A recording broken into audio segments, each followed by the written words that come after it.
On today's show, by request, how to train for World's Toughest Mudder with Yancy Culp. This is the World's Toughest Podcast.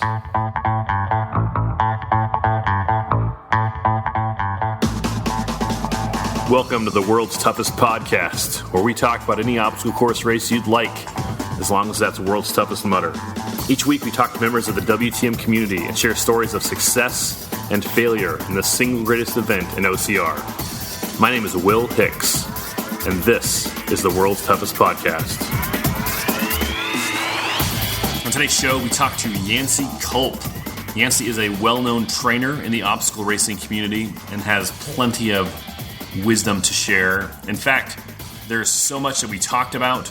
We're going to break his talk into 2 episodes. Today is general training information, and the second episode will be nitty-gritty details. Second episode will air later this week. No need to wait a full week. Before we talk to Yancy, let's read a listener email. This is from Jen Fisher. Jen is one of the winners of the Merrill shoes we're giving away each month. When she won, I asked her to let me know how they worked for her at her next Tough Mudder. I didn't realize at the time that her next Tough Mudder would be her first Tough Mudder. This is her reply to me. It was great. We had a blast and loved it. What surprised me was the obstacles that I thought would be easier, birth canal, were hard.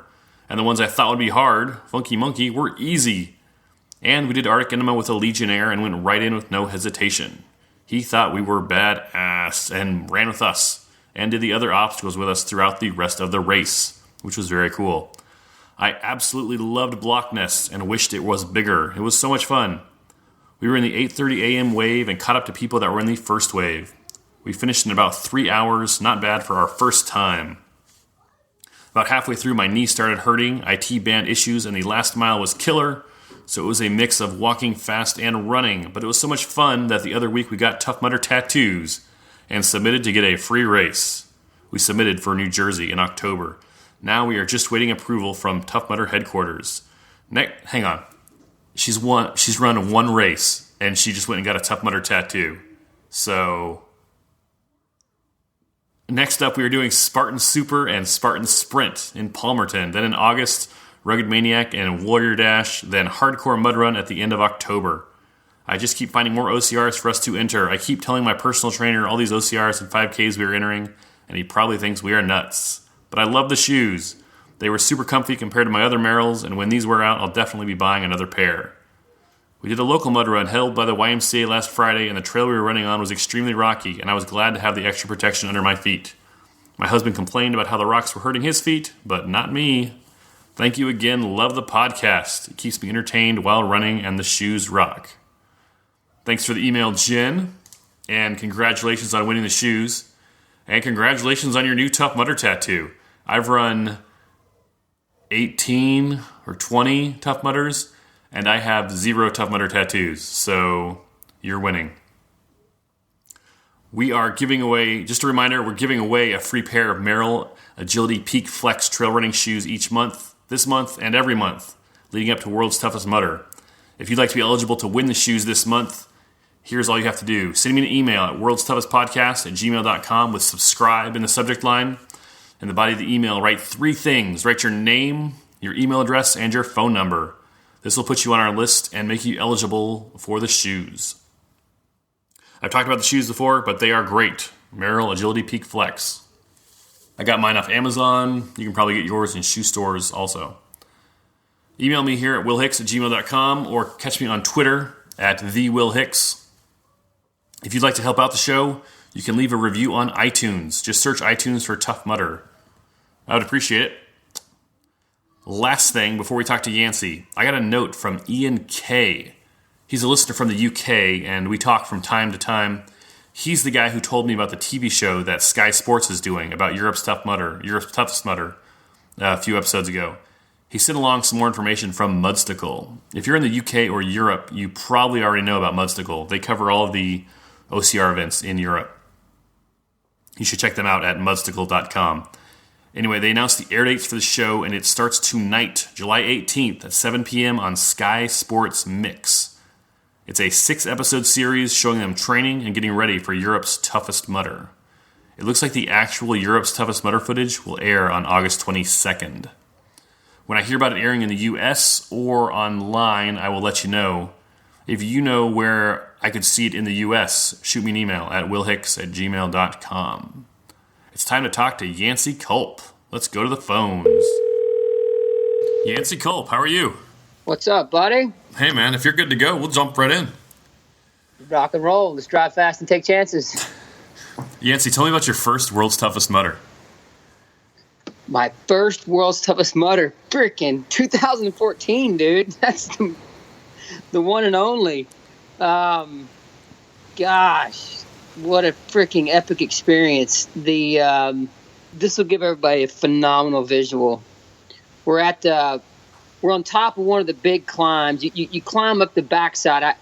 I had just been passed by Deanna Blegg and her Under Armour team, and she had them all on a leash. She had them all leashed up, man. And she was leading the charge. And we get to the top, and they had all these tires, and on top was this cargo net was like staked down super tight. You could barely get through there. And you were just, and it was like one of those simple obstacles, but an obstacle that you're like cussing it after lap 3, you know? And by this time, the freaking wind was going 60 miles an hour, and the sandstorm was flying, and I could have sold goggles for $150 a pair, no problem. And we come out of that cargo net, and at the top, Tough Mudder had set up one of their timing mats.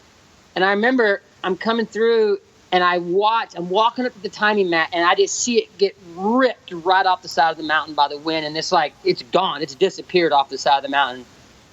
And I remember just laughing, and I was like, the race is not even, I don't know, we're probably 8 hours in or something, maybe 6, and just the you-know-what had completely hit the fan, and it was game on, man. It was just, people were dropping like flies. Another memorable moment for 2014 is when the sun came up. You know how Tent City looks. There's freaking 1,000 tents, and it's just this massive tent city. Well, the sun came up, and I remember looking out on the lake, and there was like 150 tents out in the lake to where, people hadn't put a big enough rock in the base of their tent to hold it down, man, and tents were just rolling all the way until they hit the water. But that was just, it's one of those, we've all missed events like that, but I made that one, and it's one of those events where you're just like, kind of like OCR in general, man. I laugh all the time when I'm trying to get people to give our sport a chance. It's like, when's the last time you did a 5K and you had stories to talk about for 3, 4, 5, 6 years? That was one of those events where anytime you're around somebody that was at that freaking event, man, we could drink a 6-pack of beer and talk for 2 hours on just so many epic things that happened and what unfolded in the sandstorm year, man. So, yeah, I could go on for an hour answering your question, buddy. In 2014, you got 50 miles, even with the sandstorm. That was your first year, and you got the 50. How did that feel? I was, it was a unique situation. I had some clients in there, and my goal was to get 50. And, I think I went in, I was very physically fit and ready to go longer than that, but, it just crushed the field. I think I was at about 18 hours when I got my 50, and I was in a situation, I can't remember for sure.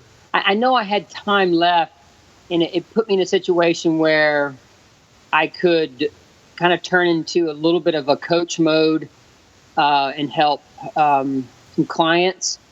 And to be perfectly honest, there not for a second did I think, not even 1% of me was like, hey, I'm going to go get my silver bib.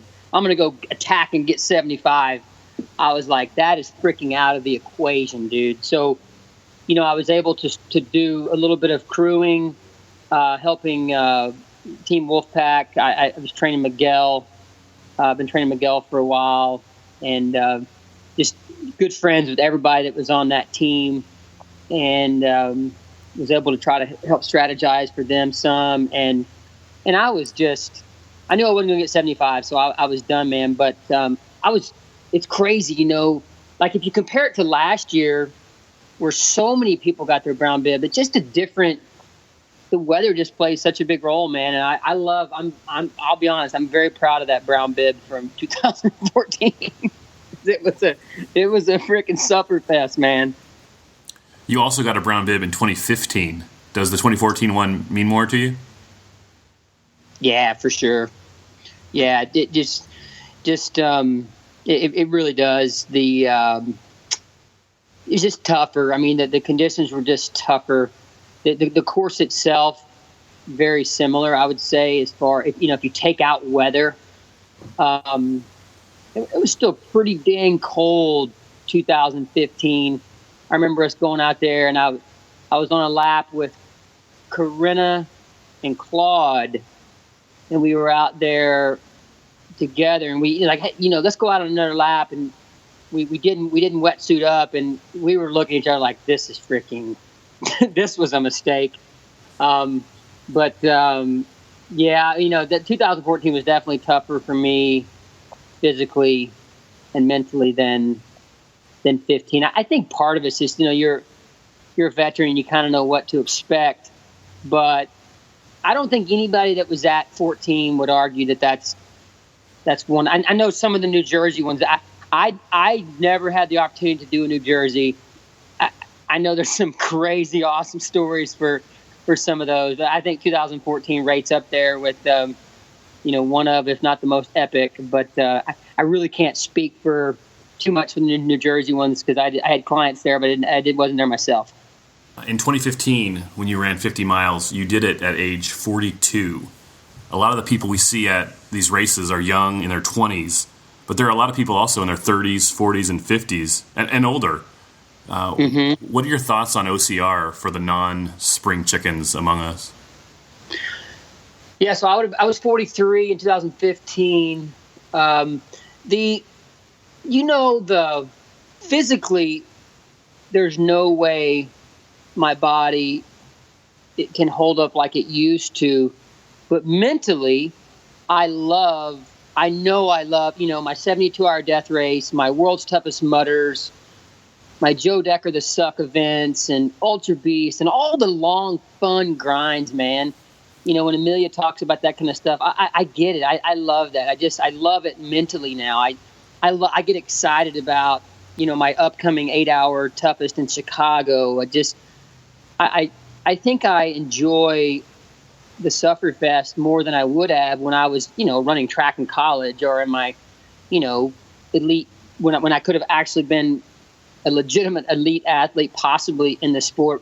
I just mentally love. So it's almost a wash, man. Of course I can't physically hang, but mentally I love it more. I think I love it more than the young person that's just really out there for the physical competition. As well as I do, because you're a world's toughest mudder veteran. You've been there, done that. It turns into every bit or more of a mental game than it does the physical game. Everybody's bodies are starting to suffer, and when you can find a way to smile, I would say for a young athlete, the athlete that probably embodies at a young age the ability to just enjoy the heck out of it is my client Morgan Mckay. She did from Canada. You can't get the smile off of her face, and you don't see that a lot with the younger crowd. So I think as far answer your question as far as age goes, man, I get excited about it at just an old veteran, man. If you still love to suffer when you're in your 40s, it's deep in your soul, man. It's a part of you. And I'm at more peace on the side of that mountain or on a freaking Block Ness Monster in the middle of the desert when it's cold. I'm at more peace right there than I am sitting in my home on a couch watching a movie. So, and I definitely wouldn't have been there in my 20s. As far as the mental side of it goes, do you ever get to a point in the middle of the night where you're almost arguing with yourself? Like, what am I doing this for? Who am I trying to impress? Oh, yeah. Yeah, and I think that's part of the addiction. My good friend Brad Sweeney, we became good friends in 2015 at that World's Toughest. And I'll tell that story in just a second. But anybody that says they don't have to overcome that mental game, is totally lying to you. If they say they get through a World's Toughest Mudder and they don't go through that, you're gonna question that. But when you get over that, and you just ride that wave and you get through that, and then you have some good moments, and you look back on those like, oh my gosh, I had 10 of those moments at that race, at that event. That's just, I remember post-death race and post-World's Toughest Mudders, everything after stuff like that is just, it's changed. I mean, it's just changed forever. You look at certain physical challenges and even mental challenges different. You have the greater ability to say yes to challenges that that might before have said, that's going to be kind of uncomfortable mentally or physical. That just doesn't appeal to me. It really just hits your reset button, and you have this different level of physical and mental range. And I think that, and you really get to that point where you want to pull people in and get more people to experience it. And that's what's so great, because, there's this little army of us trying to pull people in, but it's the event. It's the event. The event has its own soul, that just pulls people. So yeah, man, multiple times I'm like, what the heck am I doing? You're loving it in that moment, but you're still saying, you're trying to play those games of, do I really need to get 50 miles? Do I really need to do this? And you just remember that, hey, time flies, and you're going to snap your fingers, and it's going to be tomorrow morning. And do you really want to be looking back saying, because I'll tell you my rule. This is my rule with the athletes that I coach. I have one golden rule for the Sufferfest events. If you don't have an injury that's going to prevent you from providing for your family when like, for example, if you've injured something, and if you keep pushing, it's going to literally prevent you from providing for your family or yourself for freaking 6 months, because you're going to be so destroyed. If you don't have that kind of injury, everything else is pretty much mental. And, you can talk yourself, your fingers hurting or your shoulders hurting just a little bit, or your toes hurting, or you got to, this typical stuff. People will let themselves turn that into a reason, like, well, I've got this little issue, or I've got this problem. That's a mental thing, not a physical thing. So, you if you don't have that serious issue, you got to keep going, man. And you're going to be extremely happy the next day when you leave there with that bib, or it might just be your 25-mile patch, whatever. Get through it mentally, and you'll be better for it. That's just, and I think there's now thousands of people that understand exactly what I'm talking about. After running World's Toughest twice this past year, you worked in the pit, notably for April D. What's it like being on that side of the race? Oh man, that's, I was going through cancer in 2016, and there was 3 big events that I wanted to go to, and I. World's Toughest Mudder, Spartan World Championships, and OCR World Championships. I was able to make 2 of the 3. And I'll tell you right now, Will, I've never had a greater experience as an athlete competing in something as I had at being at World's Toughest Mudder. At the time I was training Morgan, April, and working with a couple other athletes, and just being able to be out on course at certain positions and mentally trying to help, April and Morgan and others, just the energy, I had never experienced World's Toughest as a crew. And I think I logged about 25 miles.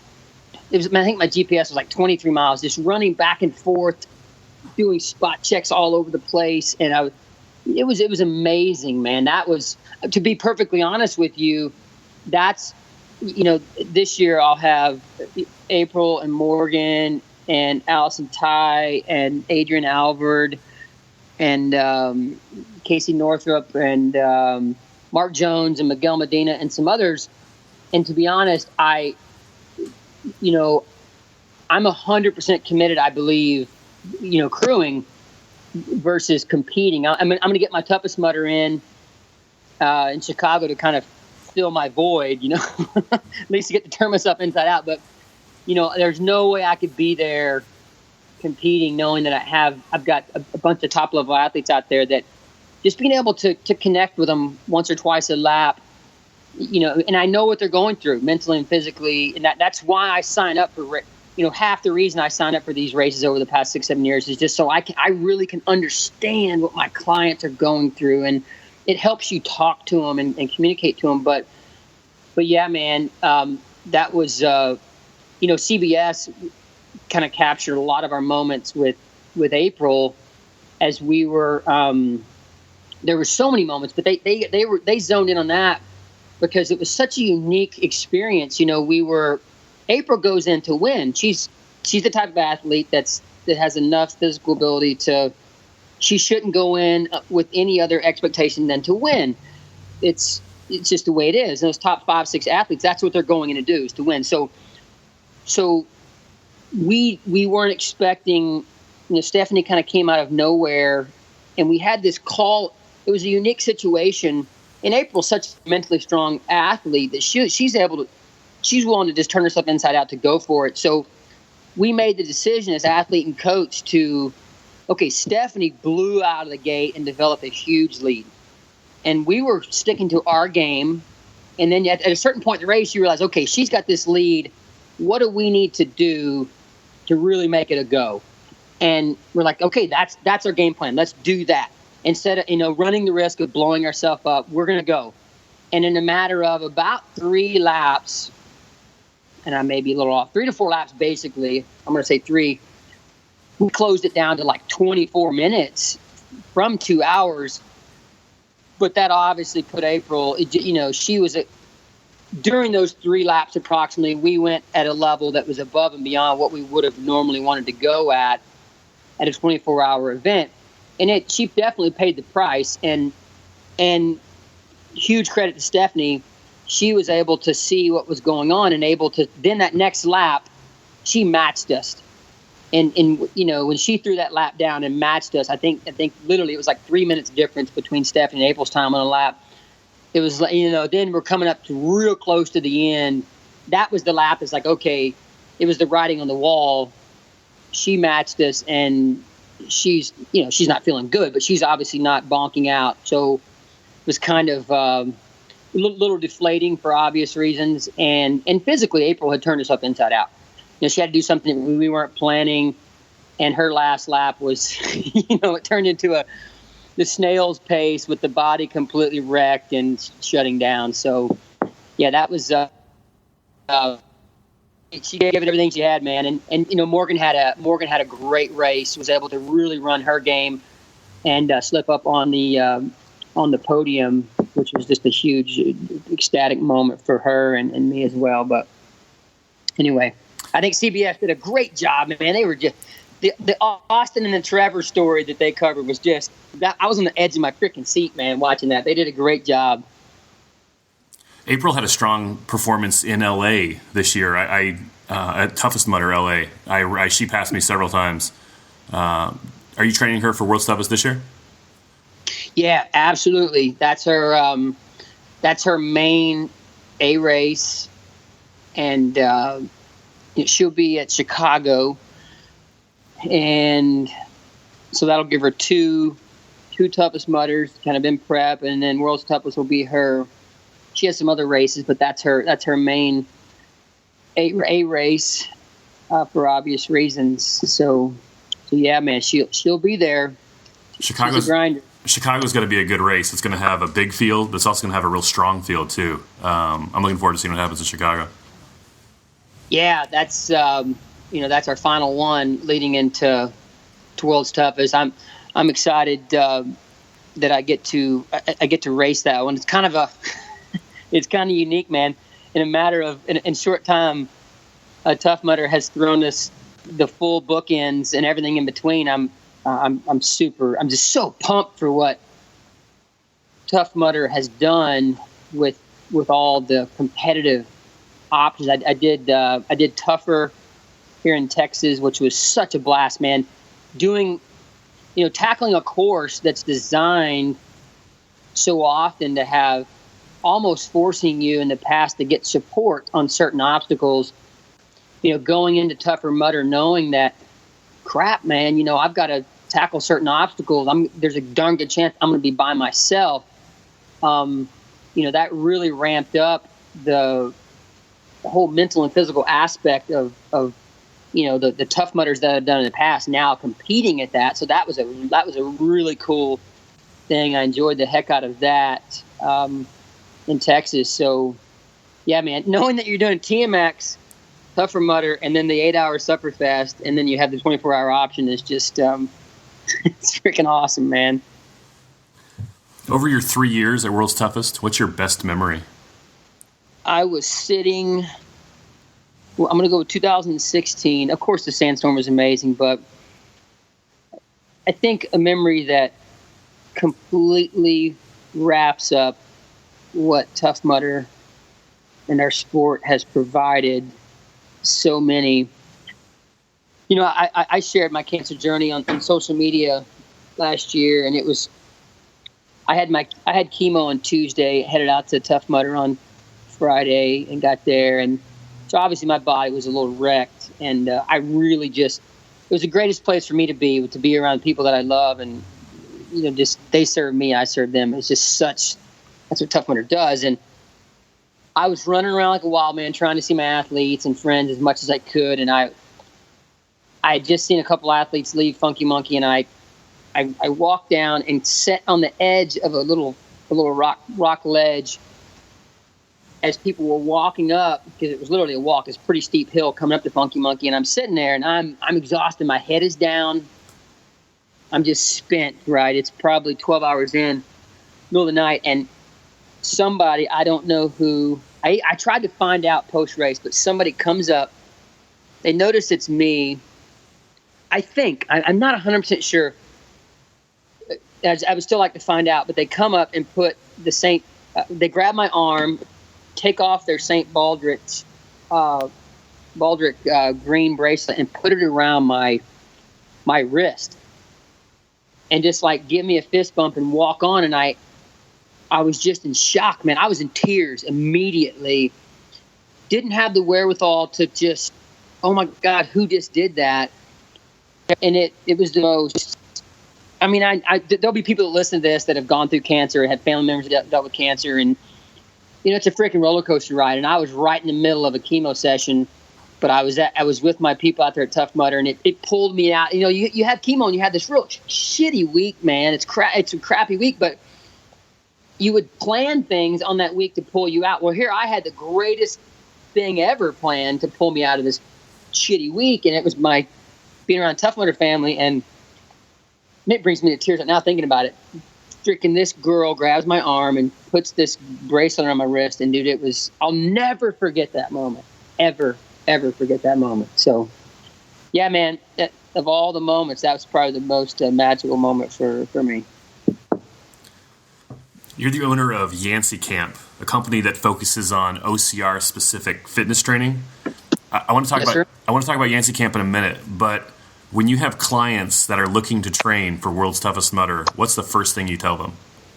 There's two basic. If you're looking, one of our programs on Yancy Camp is OCR training, where you have the ability to pick one of 15 of our high level performing athletes. And if you're coming at it from a World's Toughest Mudder perspective, or Toughest Mudder, for example, I lean them to my 4 athletes that lean that away as well: Allison, Morgan, April, and Miguel, and we'll soon be adding Mark Jones. So those are the 5 athletes, and I'm like, so I educate them on the type of races that the athletes lean towards. So you're going to get a mental picture, that visual of what they see 3 times a week that can be scaled down. So if an athlete comes to me and says, "Hey, I've been doing OCR for 2 years, and I'm really wanting to tackle the world's toughest mudder," we'll communicate on some of the things that it's going to take to get there, and then for an unbelievably inexpensive rate of $29 a month, I'm able to partner them up with an athlete that I train, and then in our closed group Facebook page, they can post questions, and literally myself, Morgan, Allison, April, or Miguel, or soon to be Mark, can answer those questions. And it might be something, and those 5 athletes I named and myself, we understand that we were once that person asking the question of, oh my God, how do I prepare for this?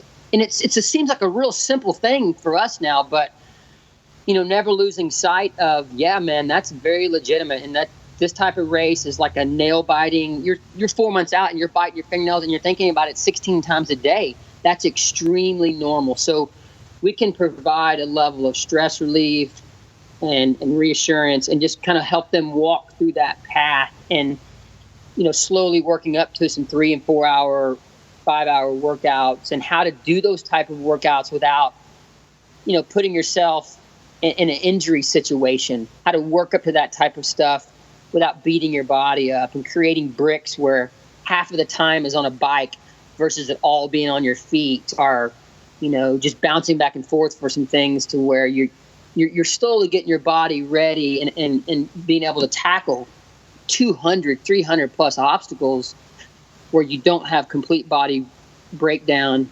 and dealing with the running transitions or brisk walking transitions that are in between. So that's kind of the unique part of, some of my other athletes lean towards much shorter races. They might be specifically training for TMX and Spartan time trials, real short stuff, or some things in between. So it just kind of gives them some very specific choices that they can make to kind of partner with people, an athlete that's kind of doing the same thing they're training for. Some of the obstacles at World's Toughest are primarily mental, not physical, like operation or the cliff. How do you prepare clients for obstacles like that? Well, I've had athletes do some cliff jumping, finding areas where they can do some cliff jumping, to where it's not going to be your very first experience. I mean, I'd say 9 out of 10 people walking the planet have never gone off of a cliff that steep. And so I've actually helped some clients that I knew were going to struggle, where they're able to find a location in their area. Or I'm trying to think. It may have been April. I don't know if it was April or Morgan. I'm brain farting here, but one of my athletes, we went to they went to an indoor swimming diving facilities, and we would go off the high platform, and just to get your mind wrapped around jumping off, coming up, jumping off, and not being fearful of that, and kind of going in like a pencil and practicing keeping your legs tight and stuff like that, to where you realizing, okay, I'm not going to freaking die, and I can do this. And 1,000 people are going to do it over and over and over again. I can do this as well. But so Morgan, I'll tell you, I think this was definitely Morgan. We've walked through some and it's so funny to think about it, but we've walked through some very specific operation training where here's some you know what? It was Adrienne Alvord, who's really coming on the scene. She's just doing fantastic. She finished top 10 at World's Toughest last year, and she's had some top 5, top 6 performances at Toughest Mudders this year, but she was just getting crushed by operation. And I simply taught her a very simple technique. She walked me through how she was doing it. She was doing it all wrong. And because of experience, being able to do that at races in the past, I was able to walk her through some things that would help her out. And sure enough, that's helped her. So, as a coach, like I said, I mean, my passion is coaching, but I'm blessed that I have a body that still allows me to go out and just do it all, man, because it just helps me my level of communication with the athlete when they call me and tell me operations kicking my butt, I understand exactly what they're talking about and how to walk them through that. So, so it's not so much trial and error. I can actually provide a little bit of mental coaching on strategies and techniques, how to get through certain obstacles, and some of the techniques on some of the physical obstacles that people don't realize. I love the diving platform idea for practicing the cliff jump. That's the safest. Yep. You cannot find a safer way, I'm sure, to practice it. That's a great idea. Yeah, and most people have one within relatively short driving distance. If you're in around a major city, there's going to be one somewhere. You just have to kind of finagle your way into the university. Normally is where they're going to be, and get some jump time, and that's normally doable if you just take the time to network with the right people. But yeah, that's the first time you get up on one of those platforms, man. It's like, oh crap, dude, this is pretty freaking tall. But Lindsay struggled last year, but watching her overcome the fear was just fantastic. It cost her some time, but I promise you, this year, if the cliff is back, it's just going to be so much easier for her because she's done it. She got over that fear. And Morgan, the year before last, was just chalked it up. Was like, hey, I'm just going to lose some time every lap because I'm not going to do it. And now she's cliff jumping, and it's a game changer on time. If you're looking to top 5, the competition is so freaking stiff. If you're looking at top 5, top 10, you've got to be pinching seconds, man. You got to be minimizing penalty laps and pinching seconds. And, if I fail 0 or max 1 obstacle per lap and my top competition are failing 2, having to do 2 penalty laps, that's game changing. Morgan, that's how Morgan's able to, she's very obstacle proficient and not necessarily going to be the best runner, but she's improving dramatically. So she's improving her running game, and she's very obstacle proficient. She just doesn't. And Allison is the same way, and that's a game changer. And I would say that's why Ryan and Albin won last year, because running wise, Chad and Killian were going to be able to give them everything they could handle and then some. But what you start to see is 5 laps in, Robert and Chad fail 1 obstacle. And now they kind of have to redline to catch back up to John and Adkins. And you burn that match 3 or 4 or 5 times, and it's game over because John and Ryan are failing nothing. And, you really have to work on your obstacle game and try to minimize failure, which gets – and that comes into a very unique training perspective, man, because it's a fine line of trying to create situations where – leading up to the race where you have a client that's 12 hours in, their body's beat down and practicing their grip and pull strength endurance when you're freaking 12 hours into beating your body up. You really can't practice that too much. And so in some cases, getting through the toughest Mudder series, 2 or 3 or 4 of those races goes a long way at building up your abilities to sustain in World's Toughest Mudder. So I do think we're going to see the ones that get through it injury-free, I think are going to be much more prepared, and you're going to see more and more people. As long as the weather cooperates like it did last year, you're going to see more and more people getting the 75 and the 100-mile markers, which in the past were just very, very rare that you would see. I mean, I think, there was years like 2014, almost nobody got the 75-mile bib. So anyway, I think we're going to see the markers going higher and higher. That's something people talked about last year, was that so many people got 50, so many more people than ever had got 75, and then 7 people hit 100 miles when they'd only had 1 up to that point. Do you think that was because of the weather, or do you think it's just every year we're going to see that more and more now as people get better? Definitely twofold. The weather's obviously going to be a role. There's no that's not debatable. But it's kind of like Roger Bannister breaking the 4-minute mile. All of a sudden, like let's look at toughest, for example. Now, granted, you don't have the number of obstacles packed into the 5 miles at toughest that you have. Like take LA, for example, you were using 2 different sections of the Tough Mudder course, so it wasn't as obstacle dense. But mentally speaking, when you see athletes getting 40, 45, and 50 miles, and you're thinking, you're doing the math, okay, that's 8 hours, your brain the simple fact that more people know, they're telling themselves going into the race that I can get 75 or I can get 100, that's game changing. You and I both know that the mental aspect of, if you approach the race with this, I am going to get 100 or I am going to get the 75-mile bib, when 2 or 3 years ago, it wasn't even in your conversation.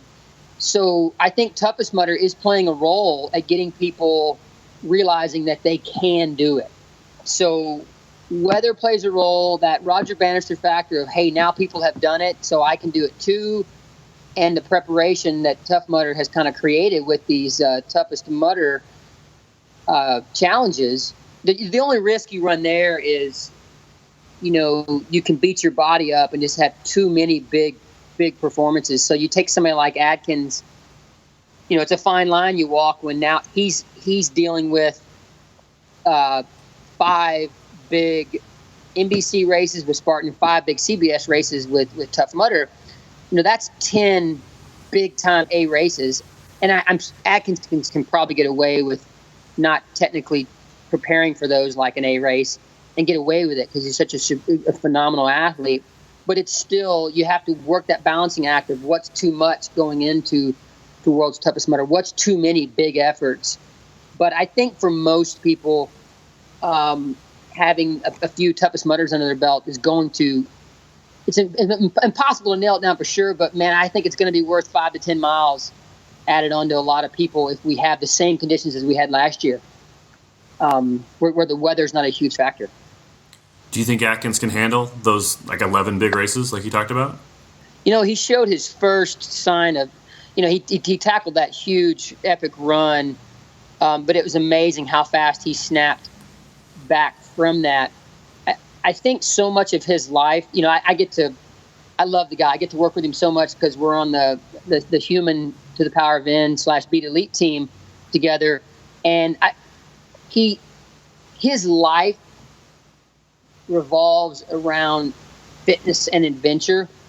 So, there's something to be said about being very acclimated to that being your norm, and just your body, it's almost like it evolves. So he's like modern day evolution for him to adapt himself to dealing with that type of stuff.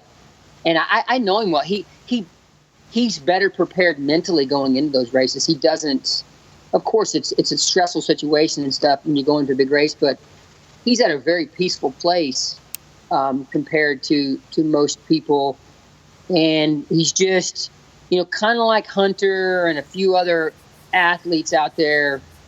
And they're definitely different athletes, but a little bit. But, Atkins has a build that's just really kind of like the old Weird Science movies. Like, hey, let's make our Kelly LeBrock. Well, let's design our perfect OCR athlete. And you got good size, you got good muscle mass, you've got good genetics for ultra endurance. He is our Kelly LeBrock in the sport of OCR, man. Anthony Michael Hall and crew got together and freaking dialed him up on the computer, and he's got a great OCR package. And he just, it's his life. He's not a lawyer or an accountant stuck in an office and fighting for time. He's worked fitness into it's who he is all day long. And that's just, that feeds into that very well. And he's got a great mind for it. He's just got a superb mindset for it. And I think, I don't want to speak 100% for him, but I think he's at total peace when he's knee deep in the middle of the race, and he just assesses physical punishment and mental punishment different than the average. What I saw him do, we'll see it air pretty soon. I was live in there at LA, and you saw I'll paint the picture, man. You saw pure magic unfolding out there. He came in, and, he kept. Chad was the superior runner that day. Period. Hands down. Chad was freaking. I mean, he was game on, dialed in. But his gaps, Atkins started chewing away at that gap. And I'll dial in at the very last, coming into the last lap. So Atkins comes in, and I'm helping him out, and I'm like, okay, and I'm looking at the splits. I'm like, okay, we are exactly 11 minutes down. He's like, damn. And I think in his mind, he thought so obviously Trammell was still running pretty darn good because Atkins has thought it was going to be a shorter gap than that. He looked at me. He looked at Trevor. I think it was Trevor and I there. He freaking grabbed this energy drink. It may have been Red Bull. And, dude, it was like this freaking grizzly bear, mountain lion, Bengal tiger freaking molded all together in one. And he slammed that freaking energy drink, crushed it, threw it down, and just freaking took off. And Trevor and I, we knew that Chad was going to get beat. 11 minutes is that's a ton of time. And you're dealing with a guy that's still running pretty damn good. The guy that's a 95-mile World's Toughest Mudder winner ahead of you, 11 minutes. And Atkins freaking chewed it.